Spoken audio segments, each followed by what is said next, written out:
Right, now we're going to take a look at Don't Look Back in Anger, a classic track for Oasis off of the What's the Story Morning Glory album. A little bit of a resemblance to a certain Beatles track, but we won't talk about that at the moment. I'm going to start off by looking at the intro figure, and then we'll take a look at the main progression. Here we go. 1, 2, 3, 4. 1, 2. 2, 3,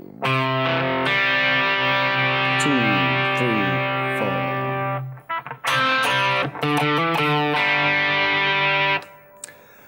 Okay, that's a little guitar line that appears over the top of the piano intro. We'll hold a C chord and play the A string, D string, hammer onto the 3rd fret of the D string, and then play the open G.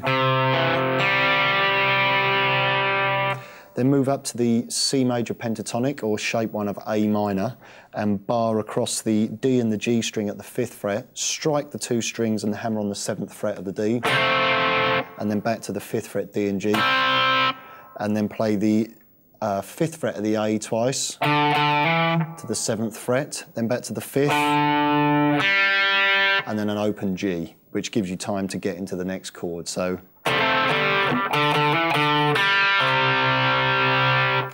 Okay, I'm going to run through the verse progression, which is also used in the chorus, and then we'll break it down. Here we go. 2, 3, 4.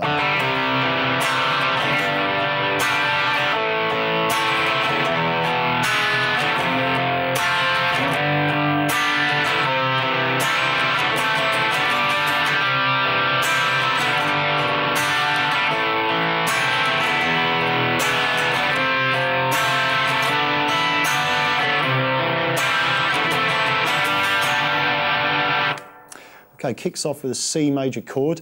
When we play this progression, what you want to do is play the root note, followed by the next adjacent string, and then an 8th followed by 2 16th notes. So 1, then the G, A minor, E major, the 1 chord difference between a certain Beatles song. Then we have F major. You'll notice I'm holding that by barring only the top 2 strings.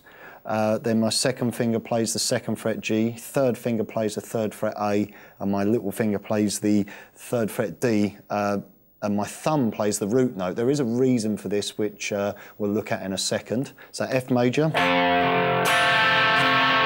back to G, C, A minor, G.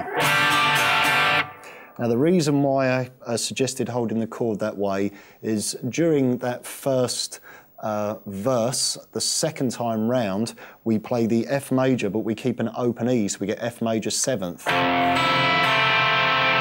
And then we slide that up and do the same in G with the open E, so we get a G 6th. That only appears once, but it's a nice little variation for you to play. Okay, now we're going to take a look at the pre-chorus section, or the bridge section. Here we go. 2, 3, 4, 1.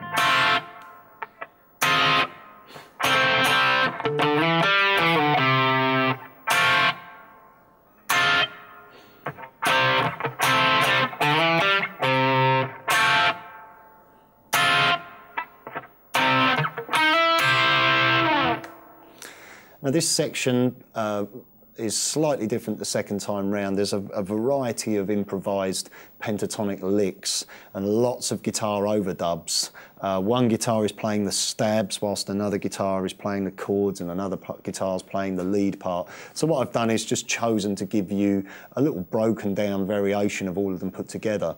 We start off with F major, stab. Then we move up and play an F minor 7th using an A minor 7th shape. And the frets we're playing here are the 9th fret of the B, 10th fret D and G, and the 11th fret top E. And then we have this little fill, which is barring across the D and the G string at the 5th. We strike it and hammer onto the 7th fret D, and then back to 5th fret D and G, and then slide with our third finger 5 up to 7 on the A, play 5 on the D string, and then slide 7 back down to 5, and then to 3, which is the 5th of the F chord. We then play F again, F minor 7th, and then another little fill, which is a variation on the first fill. That's just got a little double stop hammer-on figure. Slide 5 up to 7 on the A, play 5 on the D, and then down to 3 on the A. Then back to F, F minor 7th, then C, and then this little bluesy figure, which is sliding 8 up to 9 on the G string, and then we play 8 on the top E and B. Okay, here's the build into the chorus. 2, 3, 4.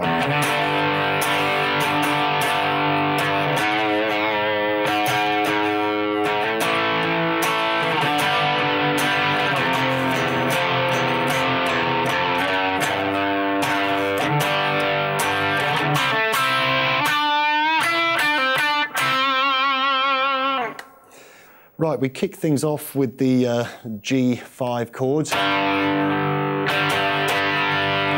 And then we just simply fret the 4th fret of the A, which is implying an A flat diminished chord. Or you could look at it as being an E7th triad with the G sharp in the bass. The harmony is being implied by piano, strings, everything else. The guitar is simply playing the root notes.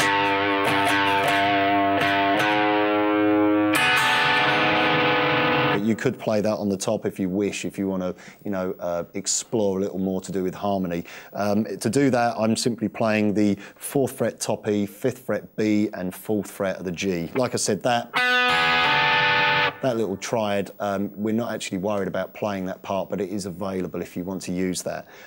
We're just going to simply play the 4th fret of the bottom E string. We then move up to A minor, G major, down to F, little figure there, just playing the F chord but dropping down to the open E, up to the F sharp on the 2nd fret, then G for a whole bar. Now this little fill, which is holding the D and the G at the 5th fret, hammering on 7 on the D, holding 5 on the G, then bend the 7th fret G up a whole tone, play 5 on the B string, and then 7, 5, 7 on the G, and then that leads us into the chorus. So you get this.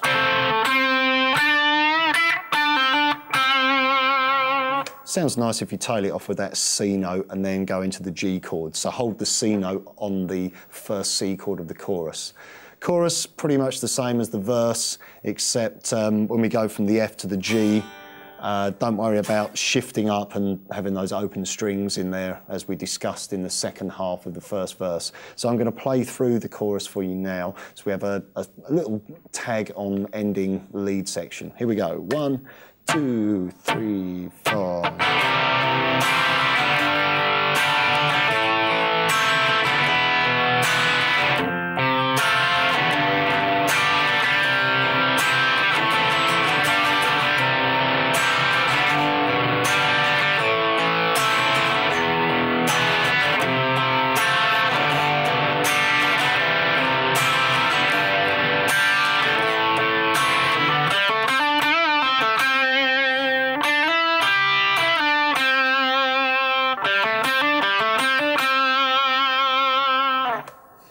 Okay, we simply go around the verse progression, same as the chorus. C, G, A minor, E, F, G, C major, A minor to G, then round again.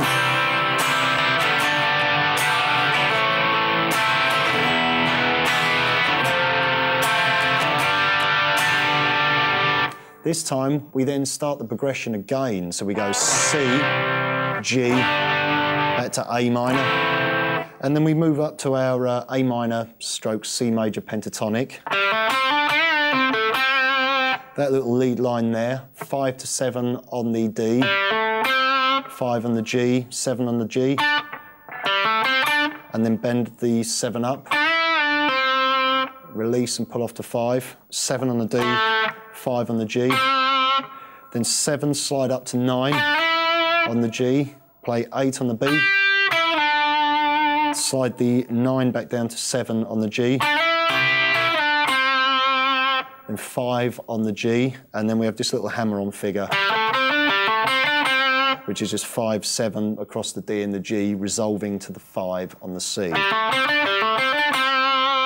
Obviously that final C note there is landing on the first chord of your verse.